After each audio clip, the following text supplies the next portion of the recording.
Bienvenue dans ce nouveau balado de l'Office de consultation publique de Montréal. C'est une nouvelle initiative pour aider les Montréalais à mieux connaître la consultation publique dans leur ville et la participation publique de façon générale. Dans cette première série d'épisodes, on fait un retour sur le colloque qui a célébré les 20 ans de l'OCPM. Ce colloque s'est tenu en octobre 2022 et à cette occasion, plusieurs professionnels de la participation publique étaient présents. Parmi eux, Franck Scherer, professeur titulaire à la Faculté de l'aménagement et à l'École d'urbanisme et d'architecture de paysage de l'Université de Montréal, a bien voulu s'entretenir avec Ariane Lemont à propos de l'initiative Chemin de transition. Bonne écoute!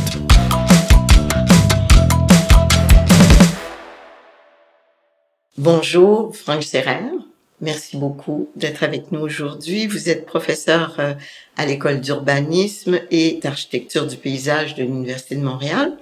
Vos recherches, parce que quand on a un chercheur, on s'intéresse toujours à son parcours de recherche, l'action collective métropolitaine, l'urbanisme de transition socio-écologique. Mon Dieu, qu'on va avoir besoin de vous encore longtemps. Vous dirigez notamment l'initiative Chemin de transition. En quelques mots, qu'est-ce que ces chemins de transition?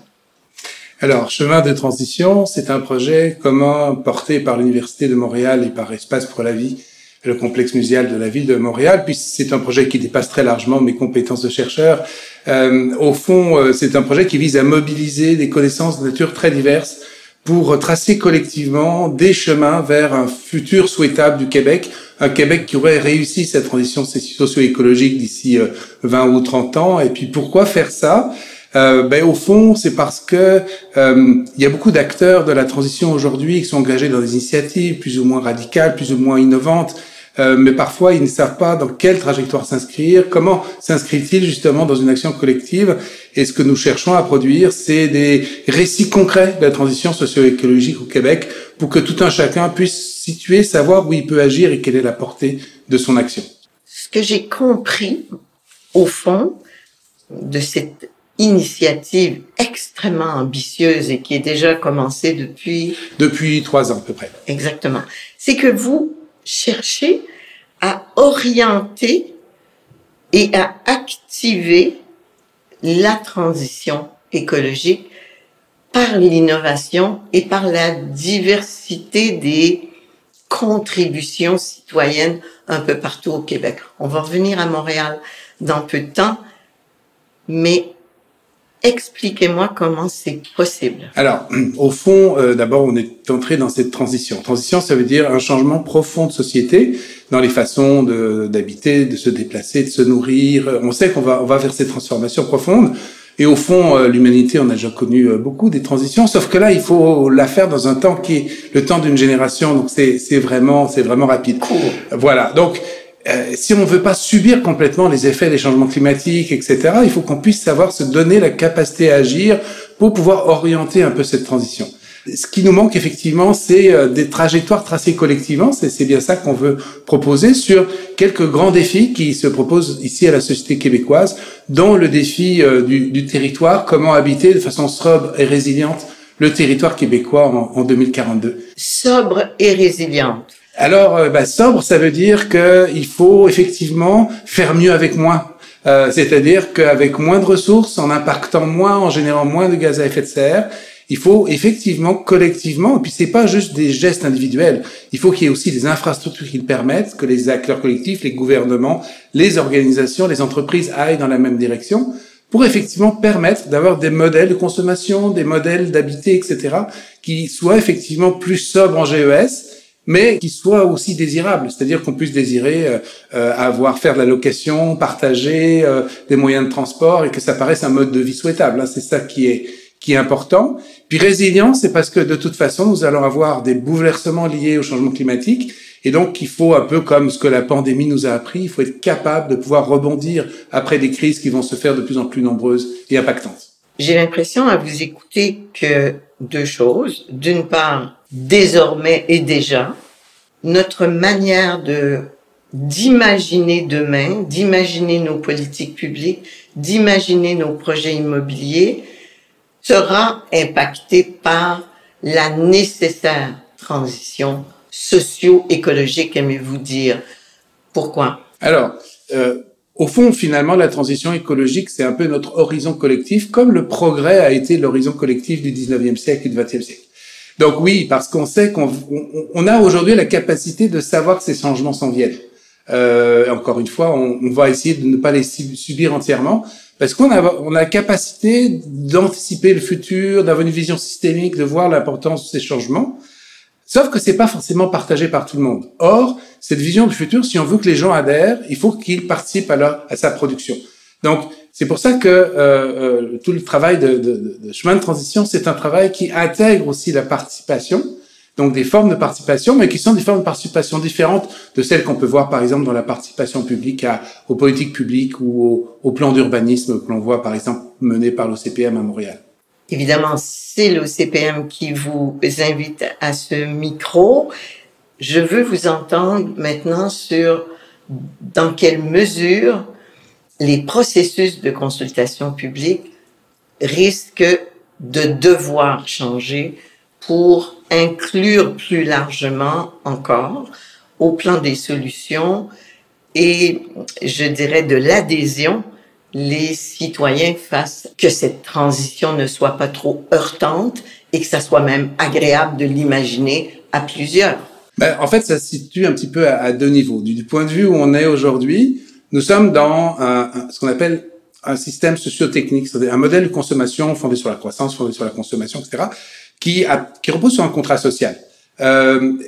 Évidemment, on peut continuer à essayer d'améliorer ce contrat social, c'est-à-dire qu'en échange d'abondance, on a un système représentatif, puis on peut essayer d'améliorer la prise de décision par la participation publique. Sauf que là, ce dont on parle, c'est de changer de système. Donc, on comprend qu'on n'est pas tout à fait à l'échelle, et changer de système, aujourd'hui, on peut absolument pas imaginer de le changer contre les gens ou de l'imposer aux gens. Ce n'est pas possible. Au contraire, c'est beaucoup de la base du terrain que viennent des initiatives de transition. Donc, ce qu'il faut, c'est les accompagner, mettre ces initiatives en dialogue ensemble, puis mettre ces initiatives un peu radicales en dialogue avec les institutions, avec les acteurs plus institués, les entreprises, les gouvernements, pour faire ce qu'on appelle des arènes de transition. Donc, c'est tout simplement un autre type de contrat social et donc un autre type d'envisager la participation qui ne s'oppose pas, mais qui ne répond pas aux mêmes attentes et aux mêmes besoins dans la période où nous sommes.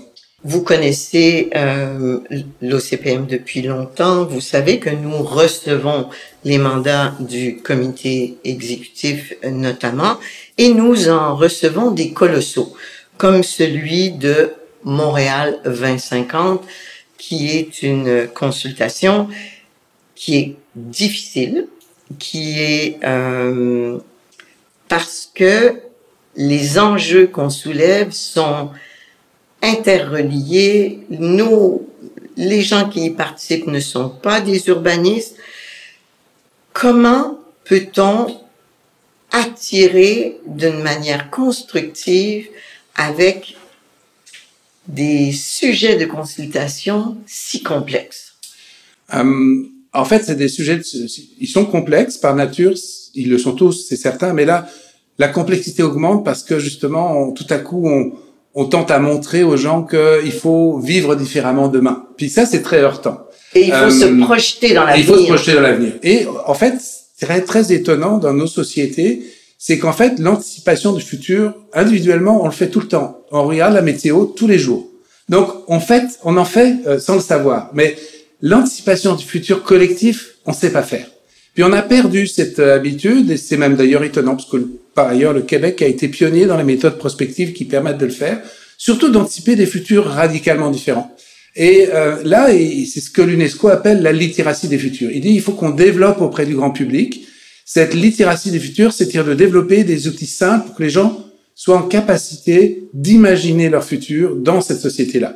Donc, c'est simplement, à mon avis, mettre en place des outils complémentaires, un peu différents, pour passer par cette pédagogie des futurs, de la littératie des futurs, pour que les gens soient en capacité de se projeter dans cette société très différente, qu'un projet comme celui du projet de ville 2050 propose, mais il faut un mode d'emploi avec. Ça peut pas être livré comme ça. Et je pense que c'est autour de cette pédagogie de savoir construire collectivement un futur très différent du présent, qu'on peut, à mon avis, beaucoup améliorer la prise de parole et la contribution des publics à ce type de document.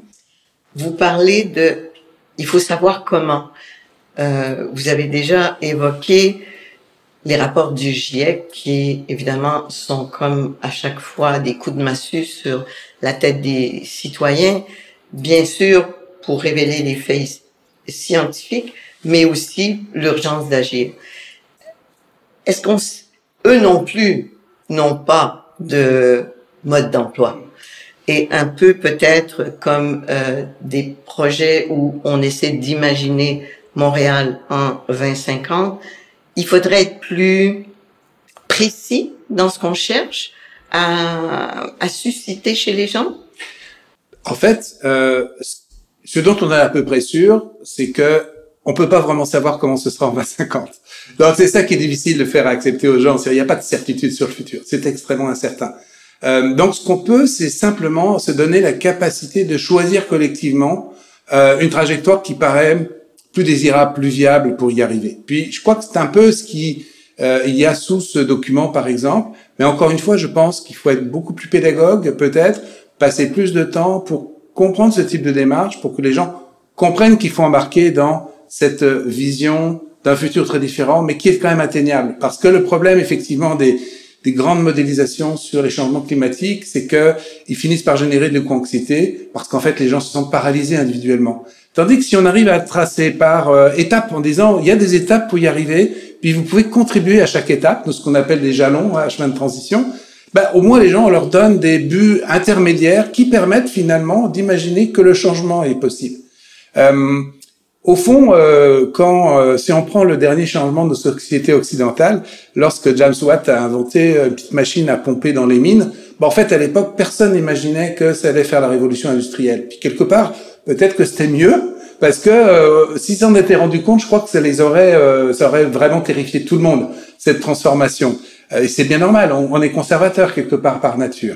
Nous, quelque part, pour notre bonheur ou notre malheur, aujourd'hui, on est peut-être beaucoup mieux outillés pour savoir que le futur va être très différent, parce qu'on sait que de toute façon, les changements climatiques vont amener beaucoup de transformations. Mais ce qu'on espère, c'est qu'on va être capable collectivement de s'outiller pour pouvoir orienter ces changements-là, et donc pour pouvoir entraîner le plus de monde dans cette direction. Rapidement, vous parliez que collectivement nous étions conservateurs. Il y a un phénomène avec lequel on doit composer qui n'est pas dans ma cour.